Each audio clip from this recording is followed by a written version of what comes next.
Hi everybody, this is a video to help show how to find the force of gravity of objects that go in orbit. First of all, here we have, let's say, the planet Mars. Mars has a radius of r. That radius is 3,389,500 meters. There is a satellite. That satellite has a mass of 300 kilograms. It goes into orbit, so it's a distance of 700,000 meters farther away from the surface of the Earth than when it started there.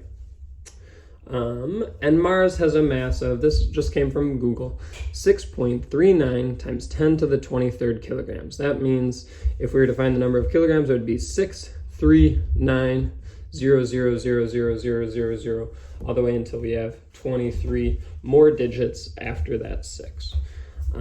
It's a big number. It's a big planet. Okay, the first thing that you might remember is the force of gravity equation. Force of gravity is equal to mass times some planet. That always works if you're on the surface of the planet. We know the values for different planets for when we're on the surface. Mars is like 3.4. But this problem is not asking us to find the force of gravity when the satellite is on the surface of Mars. It's asking us to find the force of gravity when the satellite is in orbit around Mars. If you think about it, as the orbit gets bigger and bigger, as you move farther and farther away from a planet, the force of gravity is going to get smaller and smaller.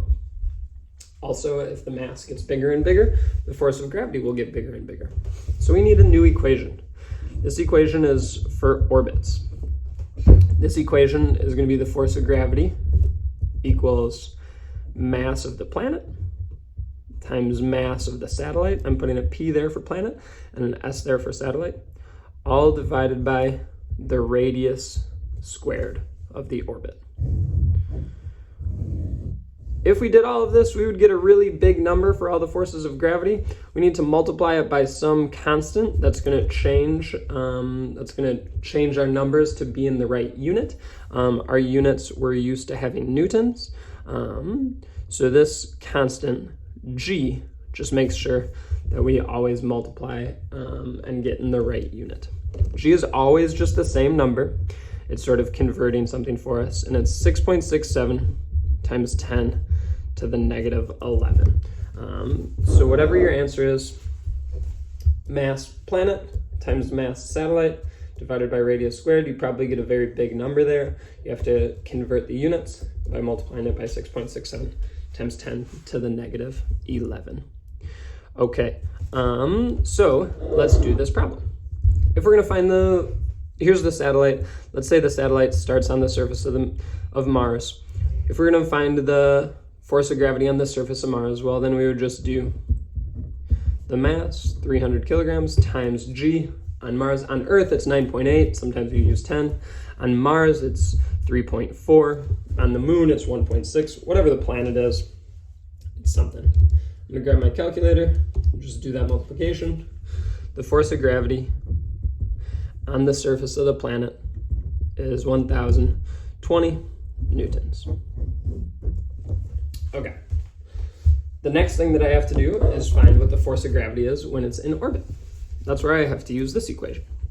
So I'm going to say force of gravity is equal to the mass of the planet, 6.39 times 10 to the 23rd. That's a big value. That's one value, so I'm going to put that in parentheses. Times the mass of the satellite, 300, divided by the radius of the orbit squared. That's the radius of the orbit. So what's the orbit? The orbit, the satellite is going in this orbit right here. The radius of that orbit is the radius of Mars plus the height that the satellite is above the surface of the Mars. It's r, radius of Mars, plus d, that distance above the surface. It would be this value here plus this value here. If I add those two things, I should get, so here I'm gonna make a list of r plus d. I'd get 4,089,500. Those would be meters. We're talking about a big distance away from the center of the planet here. Okay, So then what I'm going to do is I'm going to put 4,089,500 meters in the bottom. Don't forget to square that. The orbit, the radius is squared. And then I have to multiply by that value of g, 6.67 times 10 to the negative 11. Okay, when I do this calculation, I know that the force of gravity on the surface of the planet was 1,020. I know that when the satellite moves farther away, that force of gravity should go down. So I'm sort of expecting a number that's going to be something less than 1,020, but still a force of gravity, still something that would be there other than 0. Let's put these values into our calculator. So I'm going to do the parentheses just as you see them here. So I'll do parentheses 6.39 times 10 to the power of 23.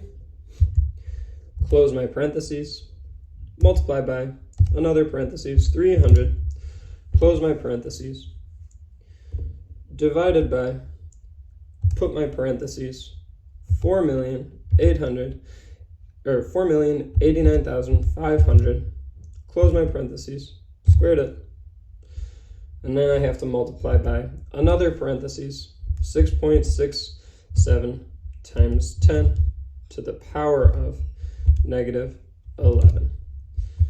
And I'm going to close the parentheses there. All right, I get a force of gravity of 764.55 newtons, 764.6 newtons, I'll round it.